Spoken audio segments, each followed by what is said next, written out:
House by the lake. I was looking at the bungalow that would be our home for the next 3 months.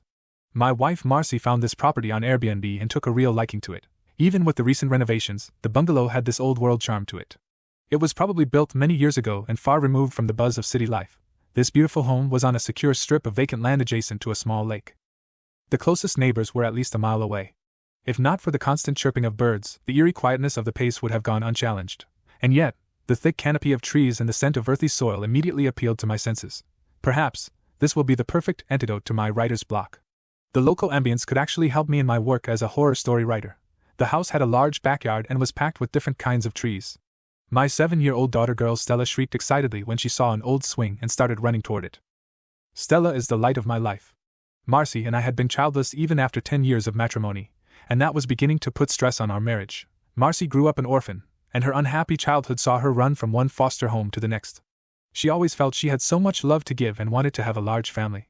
So when Stella arrived, my little girl not only saved my marriage but also helped us develop a deep bond as a family. As I saw her going back and forth on the swing, my eyes kept returning to an old well in the far end corner of the property. I began to walk towards it. When I got there, I placed my hand on the wall of the well and slowly leaned forward to take a peek. It was dark, deep, and emanating some kind of odor.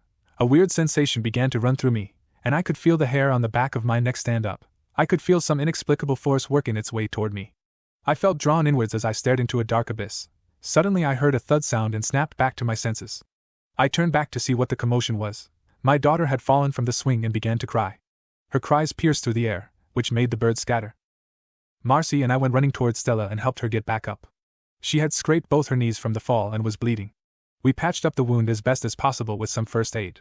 Stella was still sobbing, gulping small breaths of air, even as the bleeding had finally stopped. Then Marcy quickly put her moon-shaped locket around her daughter's neck. It seemed to do the trick. The crying stopped, and she began to fidget with it. The locket was the only remaining link to Marcy's past. She would clutch at it in times of stress, happiness, or grief, and then rock back and forth, holding onto it while getting lost in her thoughts. We decided to take Stella to a doctor as a precautionary measure. As I turned around, my heart skipped a beat when I saw an old man standing in front of us. He was in his overalls and had a look of shock on his face as he stared at Stella transfixed. He kept looking at the locket around her neck. Going by his appearance, I assumed he was the caretaker. I walked up to him, quickly introduced ourselves, and asked if a medical facility was nearby. "There's a local clinic 2 miles east of here.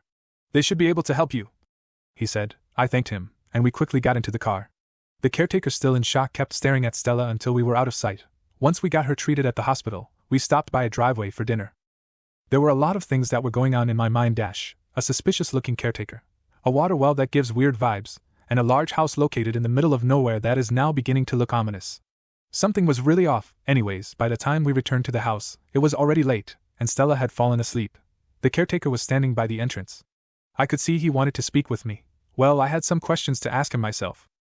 But we were all exhausted, and I just wanted to turn in for the night. I told him that we could talk tomorrow, and he reluctantly nodded. I carried my girl inside and gently put her to bed. Marcy and I got to our room, and I finally lay down on the bed. I fell asleep immediately. When I woke up, it was still dark, but I could hear a muffled sound coming from outside the room. I closed my eyes and hoped the noise would go away, but it kept ringing in my ears and refused to die down. I got off the bed, opened the door, and walked toward the living room. As I got closer, I could see a pale white figure near the foot of a staircase, hunched over, back turned toward me. Fear began to grip me. I realized the muffled sounds were actually from a woman sobbing. She then turned to face me, and I froze in my tracks. I was looking at a ghost. Pearly white tears ran down her face as she sat there cradling the lifeless body of my little girl in her arms. My eyes suddenly opened, and I sat up straight in my bed. Huge beads of sweat were running down my face. Was I dreaming? I stumbled across the room to get to Stella. I ran through the corridor and opened the door to her room. And there she was, safe and sound, sleeping peacefully just like I had remembered the previous night. I leaned against the door and heaved a huge sigh of relief. And then, once again, the images from the dream ran through my head, this time in more vivid detail. The pale white ghost sat by the steps, my dead daughter's head was resting on her knees, and she was rocking back and forth, weeping softly. Her face, though ashen white, looked vaguely familiar. And in her right hand, she was clutching a moon-shaped locket. Oh my God, Marcy. In all that panic, I had completely forgotten to check in on her. I doubled back to our room, half hoping this was again a dream. When I entered, my heart sank. Marcy was missing. I went to check in the bathroom. She wasn't there either. Just as I was about to exit the room, I looked across the window and froze in complete fear. Marcy was there out in the backyard, slowly walking towards the well, and standing next to her was the figure who had appeared in my dream. It gestured frantically at Marcy, looking to gain her attention somehow, signaling at her to stop. But Marcy looked like she was in some sort of trance. She was utterly oblivious to her surroundings and continued to march forward. I could not believe what was happening. My mind and body were completely paralyzed with shock and fear. Then the ghost stood right before her to stop her from moving forward. She waved her arms desperately, signaling Marcy to stop, but Marcy just passed through her like a mist of air. She let out a piercing wail of desperation. It was at this point our eyes locked onto each other. It was looking at me while I was still standing by the bedroom window transfixed. That thing I saw before me was Marcy's mother. I had no doubt. She pointed her pale bony finger towards me and beckoned me to save her daughter. Her lips didn't move, but I could hear her voice bouncing inside my head. Marcy had already reached the edge of the well. I ran as fast as my legs could carry. By the time I got to the backyard, Marcy had already climbed the well's wall. I debated whether to call out her name and forcefully yank her off the ledge. Instead, I slowed down carefully as I got closer to the well. I didn't want to startle her, which could cause her to lose her footing. When I got within earshot of her, I caught a glimpse of Marcy's face.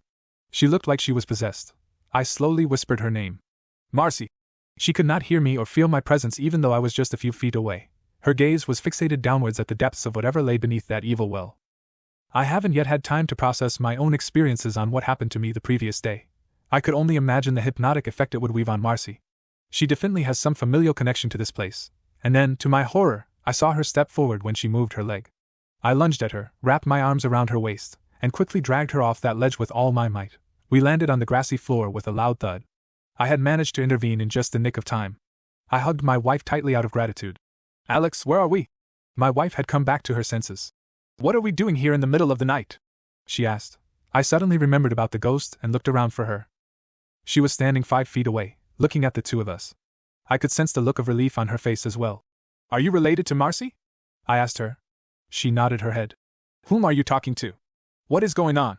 Asked Marcy, bewildered and in a state of shock. I pointed to her mother. What? I can only see a well. Can't see anything else? I realized I was the only one who could see the ghost. The ghost seemed to sense this too and looked crestfallen. I took Marcy back to our room and waited until she fell asleep. I had a tough time convincing her that all this was due to fatigue and sleeplessness. When I got out of the room, I saw the ghost standing by the door. Are you her mother? I asked directly. She nodded back, teary-eyed. It must be killing her that her own daughter is unable to see her. No pun intended. She then gestured for me to follow her. She glided through the corridor to reach a bookshelf in the living room. She pointed towards a large brown-colored book. I found an old newspaper clipping in between one of the pages. When I read through its contents, I felt sick to my stomach. The clipping had a photo of the Givens family. I immediately recognized Marcy, who was around 4 years old in the picture. She was sitting on her mom's lap, wearing the moon-shaped locket. Behind them was a burly-looking man with a thick mustache. Marcy's mother's name was Emily, and she was married to Robert Givens. Robert was a wealthy banker but also an alcoholic. He used to regularly beat his wife, Emily, trapped in an abusive loveless marriage, found solace in another man. And Marcy was born out of that affair. Emily kept this secret hidden, but Robert found out when Marcy turned 6. Just to spite Emily, he decided to throw Marcy into the well. The ensuing altercation resulted in the deaths of both Robert and Emily. The police, the next day, found both bodies in the well while Marcy was lying unconscious on the floor nearby. Marcy was later admitted to an orphanage, where she slowly lost all memory of her family. Her only remaining link to her past was the locket. I looked up at the ghost of Emily, myself feeling a choke full of emotion. She smiled back at me. A thought then struck me. I asked, "Who is Marcy's real father?" She pointed to a small building across the window. It was the caretaker's quarters. I later learned that the caretaker first worked as a teacher in a nearby school during the time of the affair. When he learned of their deaths, he looked everywhere for Marcy, hoping to be a part of her life, but the trail had gone cold. I guess that is why he eventually worked as a caretaker in the same bungalow as some form of atonement.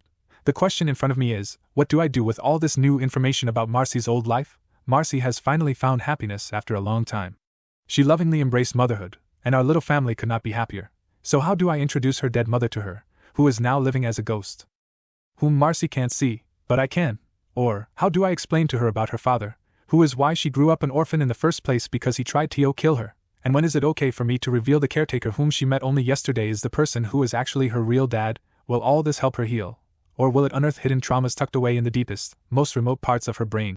So the question that is still going through my mind is, what do I do? Thanks for watching. If you made it to the end of this video, please consider subscribing. I post daily content. Let me know what you thought of this one in the comments below.